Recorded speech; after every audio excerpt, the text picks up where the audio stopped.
So for our science today, I wanted to talk about what makes us unique.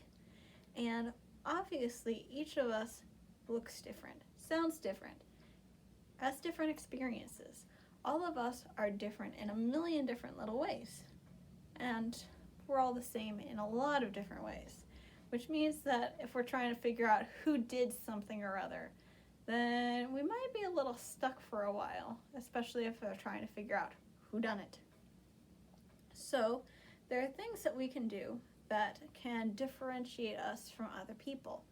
Or we can use the process of elimination to say, this crime was committed by a right-handed person, ergo I'm right-handed. Okay, maybe I did it, but a left-handed person didn't.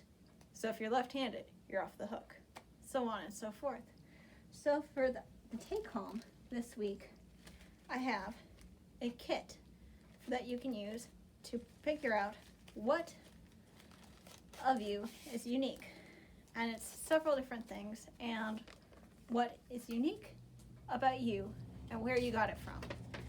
So you will get a chart, a piece of pen, a piece of paper, a piece of tape, and a pencil. I will explain what you're going to use these for in a sec. You can use the pencil, use the chart. So it's asking you things like your name, how old are you a guy, girl, what, how tall you are, how heavy you are, right-handed, left-handed, what does your handwriting look like? Everybody's handwriting looks different. And then there's a bunch of things about genetic traits. So, like, what's your hair color? Did you get it from your mom, your dad, both, your grandparents? Who? So on and so forth. Skin color, eye color, blood type, lobed ears, lobeless ears. That means, are your ears connected to your head, or do they kind of hang low like this? Mine are lobed, which means that they hang low and are really good for hanging earrings if I had my ears pierced, which I don't. And also another fun one. Can you roll your tongue? I can. Probably no one's ever going to come and say, yes, the criminal could not roll his tongue or whatever. But it's still something fun. So it's also asking for your right index fingerprint.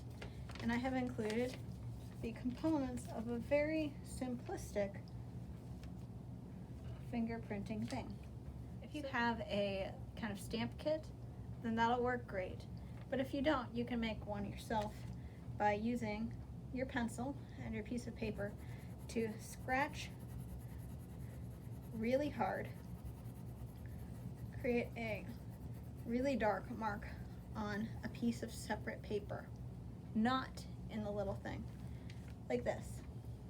And then rub it with the finger that you want to take the fingerprint of. Now you have your hand, your finger is completely covered in graphite dust. From there, if you take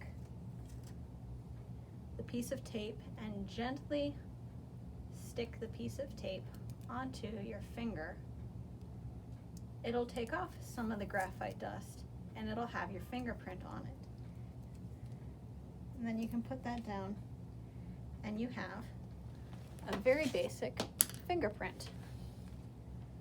So this kit is waiting for you at the Swissvale Library.